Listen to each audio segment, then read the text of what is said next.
Bab 157. Senasib sepenanggungan, hidup dan mati bersama. Tembak panah. Saat meneriakkan dua kata ini, Nadia Jiang masih tanpa ekspresi emosional. Bisakah dia menjadi emosional? Jika prajurit seperti negara Chu menghancurkan kota, prajurit yang tak terhitung jumlahnya di kota akan mati. Tidak hanya prajurit ini yang akan mati, tetapi orang-orang di kota akan jatuh di bawah pisau pembantaian prajurit negara Chu. Lebih banyak orang akan mati. Dia harus bertanggung jawab untuk lebih banyak orang. Meskipun kejam, dia tidak punya pilihan. Tidak ada pilihan sama sekali. Nadia Jiang menatap prajurit negara Chu di bawah, matanya memerah tanpa emosi di matanya. Di tembok kota, melihat orang-orang kerajaan Jiang di bawah kota, para prajurit tidak tahan melihat mereka. Ini adalah orang-orang kerajaan Jiang. Namun, mereka harus menembak. Tidak ada pilihan. Ketidakberdayaan yang mendalam. Tepat ketika para prajurit di tembok kota hendak bergerak, seorang letnan di sebelah Nadia Jiang tiba-tiba menunjuk ke kanan. "Lihatlah, komandan." Nadia Jiang menoleh untuk melihat ke kanan. Di sana, 12 orang datang berlari liar di atas serigala hitam. Mileye. Melihat itu adalah Mileye, tembok kota langsung mendidih. Sarjana Nasional Ye. Seseorang tiba-tiba berteriak dengan marah, dan segera, satu demi satu suara terus bergema dari tembok kota. Sarjana Nasional Ye. Suara tembok kota, teriakan langsung membumbung ke langit. Saat melihat Mileye, ekspresi Nadia Jiang tiba-tiba mengendur, tangannya yang tergenggam erat juga mengendur, dan darah menetes dari telapak tangannya. Di kejauhan, Mileye berdua-belas mengendarai serigala hitam besar langsung ke kelompok prajurit pengepungan negara Chu. 10 alam harmoni dewa, ditambah Mileye dan Jenny Lu yang jauh di atas alam harmoni dewa, seberapa dahsyat momentum Mileye dan rombongannya. Meskipun hanya ada 12 orang, momentum ini tidak lebih buruk dari pasukan kecil. Mileye dan yang lainnya sangat cepat, dan dalam waktu singkat, sudah bergegas di depan sekelompok prajurit, dan kavaleri di belakang negara Chu ini tidak merespons. Karena kecepatan Mileye dan yang lainnya terlalu cepat. "Bunuh!" Mileye yang memimpin pun meraung. Sebuah pedang terbang keluar dari tubuh Mileye, dan pedang keindahan spiritual seperti sambaran petir yang melintas dari kejauhan, dan dalam sekejap, lebih dari selusin kepala terbang keluar. "Bunuh!" Di belakang Mileye, Hans Ling dan yang lainnya meraung serempak. Tak terbendung. Ketika Mileye dan yang lainnya menyerbu masuk ke dalam kelompok prajurit, pembantaian langsung dimulai. Para prajurit itu sama sekali bukan lawan mereka. Tentu saja itu juga karena mereka tidak bereaksi dengan baik dan tidak terorganisir dengan baik, sehingga Mileye dan yang lainnya membuat mereka kalang kabut. Pada saat ini, Nadia Jiang di tembok kota tiba-tiba berteriak dengan marah, "Buka gerbang kota!" Di bawah, gerbang kota dibuka, dan orang-orang kerajaan Jiang bergegas ke kota, dan di dalam kota, prajurit yang tak terhitung jumlahnya bergegas keluar. Jangan panik. Di antara infanteri negara Chu, seorang jenderal setengah baya tiba-tiba meraung, "Sekelompok berlima, segera!" Pada saat ini, cahaya pedang tiba-tiba melintas di lapangan, dan kemudian, pedang melewati alis sang jenderal, dan suara sang jenderal berhenti tiba-tiba. Tidak hanya itu, tetapi beberapa jenderal di antara prajurit infanteri ini juga jatuh satu demi satu. Tangkap pencuri harus tangkap kepalanya dulu. Ketika para komandan dipenggal satu demi satu, para prajurit negara Chu itu berada dalam kekacauan. Melarikan diri. Prajurit yang tak terhitung jumlahnya melarikan diri di kejauhan, dan Mileye dan yang lainnya dan Nadia Jiang tentu saja tidak akan melewatkan kesempatan ini. Saat ini, Mileye berdua belas bergegas maju, dan ada mayat di manapun mereka lewat. Prajurit biasa tidak bisa menghentikan mereka sama sekali. Begitu saja, infanteri negara Chu melarikan diri jauh-jauh, sementara Mileye dan yang lainnya mengejar sepanjang jalan. Di kejauhan, di depan kelompok kavaleri negara Chu, seorang pria paruh baya tiba-tiba mengangkat pedang panjang di tangannya. Bunuh! Hampir 100.000 kavaleri tiba-tiba meraung, dan dalam sekejap, 100.000 kavaleri bergegas menyerang, dan untuk sementara waktu, seluruh bumi bergetar hebat seperti gempa bumi besar. 100.000 kavaleri menyerbu serempak, seberapa menakutkan itu. Mileye berhenti tiba-tiba, dan begitu dia berhenti, Hans Ling dan yang lainnya juga berhenti. Nadia Jiang mendatanginya, mundur. Mileye mengangguk, mundur. Segera, Mileye dan yang lainnya dan prajurit kerajaan Jiang mundur, dan setelah beberapa saat mereka semua mundur ke kota. Pada saat ini, kavaleri negara Chu di luar kota juga berhenti satu demi satu, dan kavaleri secara alami tidak pandai menyerang kota. Di atas dan di bawah kota, kedua pasukan saling berhadapan. Di bagian bawah kota, di depan kavaleri, seorang pria paruh baya menunggang kuda dan perlahan-lahan datang ke bawah kota.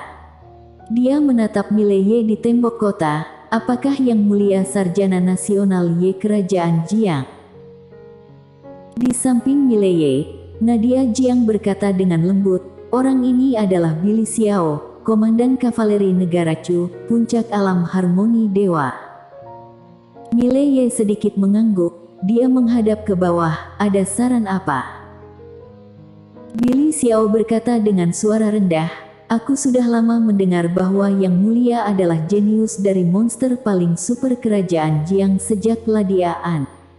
Hari ini aku ingin meminta sedikit bimbingan dari yang mulia. Mendengar ini, Nadia Jiang mengerutkan kening di samping Mileye. Ada penipuan, dia adalah komandan pasukan pertama, dalam keadaan normal, tidak mungkin mengambil risiko sendirian. Pada saat ini, prajurit kerajaan Jiang yang tak terhitung jumlahnya di tembok kota tiba-tiba berteriak serempak, lawan! Lawan! Puluhan ribu prajurit meraung serempak, suaranya seperti guntur dan memekakkan telinga. Prajurit yang tak terhitung jumlahnya menatap Mileye dengan penuh semangat. Di kerajaan Jiang, pamor Mileye tidak diragukan lagi sangat tinggi, dan tingginya agak keterlaluan. Dan di antara orang-orang kerajaan Jiang dan para prajurit ini, Mileye tidak terkalahkan. Kultivator pedang kerajaan Jiang. Menghadapi Mileye, setiap orang memiliki keyakinan dan harapan yang tidak dapat dijelaskan. Melihat mata para prajurit yang bersemangat dan memuja di sekitarnya, wajah Nadia Jiang muram. Jika Mileye tidak bertarung saat ini, moral pihaknya pasti akan terpukul, tetapi jika melakukannya, dia memiliki kekhawatiran baru. Mileye tiba-tiba tertawa, tidak apa-apa. Ketika suara itu terdengar, dia tiba-tiba melompat dan menebas ke arah Billy Xiao di bawah. Melihat Mileye melompat turun, senyum dingin muncul di mulut Billy Xiao. Keduanya punya rencana sendiri. Sama seperti ini, di mata orang yang tak terhitung jumlahnya, kedua pedang akan bertabrakan, dan pada saat kedua pedang itu akan bersentuhan, Mileye tiba-tiba mengubah lintasan pedang dan menikam Billy Xiao di tenggorokan. Melihat adegan ini, sudut mulut Billy Xiao berkedut, dia bahkan tidak menarik pedangnya, tetapi menusuk jantung Mileye dengan pedang itu. Membunuh untuk hidup. Tepat ketika pedang Mileye masih setengah inci dari tenggorokan Billy Xiao tiba-tiba meraih pedang Mileye dengan tangan kirinya. Pada saat yang sama, pedangnya langsung menusuk ke posisi jantung Mileye. Billy Xiao langsung terpana. merasa agak tidak nyata. Mileye begitu mudah untuk dibunuh. Pada saat ini, pedang di tangannya tiba-tiba berubah menjadi energi yang tak terhitung jumlahnya dan memasuki tubuh Mileye. Menyadari adegan ini, ekspresi Billy Xiao sangat berubah dan dia akan mundur, tetapi pada saat ini, pedang Mileye tiba-tiba berputar. Jelek. Seluruh lengan Billy Xiao langsung putus. Pedang Mileye langsung masuk, menunjuk langsung ke kepala Billy Xiao. Tetapi pada saat ini, perubahan mendadak terjadi. 3 pria aneh berbaju hitam tiba-tiba muncul di belakang Billy Xiao. Tidak ada tanda-tanda untuk itu. Dalam sekejap, sinar dingin menghalangi pedang Mileye, sementara 2 sinar dingin lainnya memotong ke arah tenggorokan Mileye dengan kecepatan yang sangat cepat. Sangat cepat. Namun, Mileye siap secara mental, dan pada saat ketiga pria berbaju hitam itu muncul, dia tiba-tiba menarik pedangnya dan mundur beberapa kaki. Pada saat ini, Hansling dan yang lainnya melompat dari tembok kota dan datang ke sisi Mileye. 12 puncak alam harmoni dewa. Di seberang Mileye dan yang lainnya, setelah 3 pria berbaju hitam gagal menyerang, mereka tidak terus menembak tetapi menghilang begitu saja di tempat. Mileye menggenggam erat pedang keindahan spiritual di tangan kanannya, dan hendak melanjutkan tembakannya ketika seorang tetua berjubah putih tiba-tiba muncul di hadapannya. Wali Akademi Changmu Benua Dewa Dataran Tengah. Tetua berjubah putih melirik Mileye dan yang lainnya. Dia tidak berbicara, tetapi berbalik untuk melihat ke samping. Pada saat ini, seorang pria paruh baya berjalan keluar dari sana. Saat melihat pria paruh baya ini, Hansling dan Yanor Ling tercengang. Karena orang ini adalah patriark dari keluarga Ling mereka, Tirno Ling. Tirno Ling melirik Hansling bersaudara, kembalilah ke benua dewa dataran tengah. Hansling berkata dengan sungguh-sungguh, kepala keluarga, apa maksudmu? Tirno Ling menggelengkan kepalanya, keluarga Ling tidak akan ikut campur dalam masalah ini. Kalian berdua segera mengikutiku kembali ke benua dewa dataran tengah. Wajah Hansling menjadi dingin, tidak kembali. Tirno Ling dengan marah berkata, ada 2.700 orang di keluarga Ling, apakah kamu ingin seluruh keluarga dikuburkan bersama kamu? Hansling mengatupkan kedua tangannya. Pada saat ini, batu transmisi suara di tubuh Yeli dan yang lainnya terdengar, termasuk Jenny Lu. Semua orang saling memandang, dan segera, Yeli, Waltgan dan yang lainnya terlihat sangat jelek. Mileye berbisik, ada apa? Yeli berkata dengan suara yang dalam, sesuatu terjadi pada keluargaku, mereka menyuruhku untuk segera kembali. Waltgan memandang Mileye, aku juga. Dan yang lainnya juga mengangguk. Mileye terdiam. Tak jauh dari situ, tetua berjubah putih melirik Hansling dan yang lainnya, bukannya Akademi Changmu dan dunia kegelapan tidak mampu membunuhmu, kami hanya tidak ingin berperang mati-matian dengan kekuatan di belakang kalian. Jika kalian mundur sekarang, keluhan antara Akademi Changmu dan dunia kegelapan dengan kalian semua akan dianggap lunas. Jika kalian tidak mundur, maka Akademi Changmu dan dunia kegelapan akan mati bersama keluarga kalian.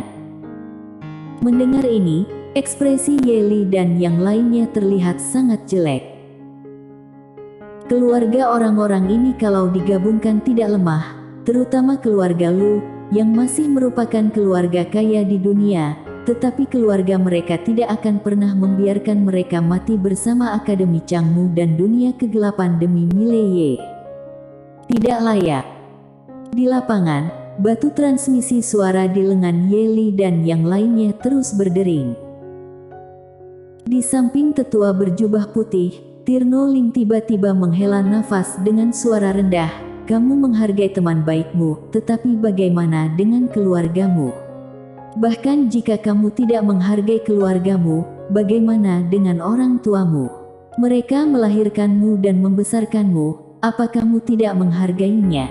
Satu pilihanmu, apakah kamu tahu berapa banyak orang yang akan terbunuh? Hansling menggenggam tangannya erat-erat, wajahnya pucat pasi. Dan di sekitar, Yeli dan yang lainnya juga. Akademi Changmu dan dunia kegelapan tidak lagi menargetkan generasi muda. Mereka akan memulai perang sekarang, perang skala penuh. Jika mereka ingin berperang, maka master di atas alam 1000 semesta akan diberangkatkan. Dan keluarga di belakang Hansling dan yang lainnya, tidak mungkin untuk memulai perang besar-besaran dengan Akademi Changmu dan dunia kegelapan. Ini benar-benar tidak layak. Selain itu, begitu bertarung, mudah untuk memusnahkan seluruh pasukan. Pada saat ini, Mileye di samping tiba-tiba berbisik, menurut kalian, apa itu bersaudara? Semua orang memandang Mileye. Mileye berkata sambil tersenyum, pahami. Jika sesama saudara tidak bisa saling mengerti, maka tidak disebut saudara, tetapi egois.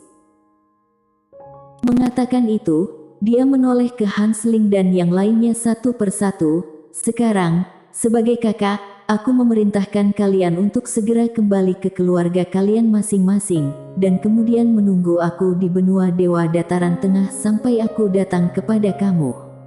Percayalah padaku, kita akan bertemu lagi. Bersaudara.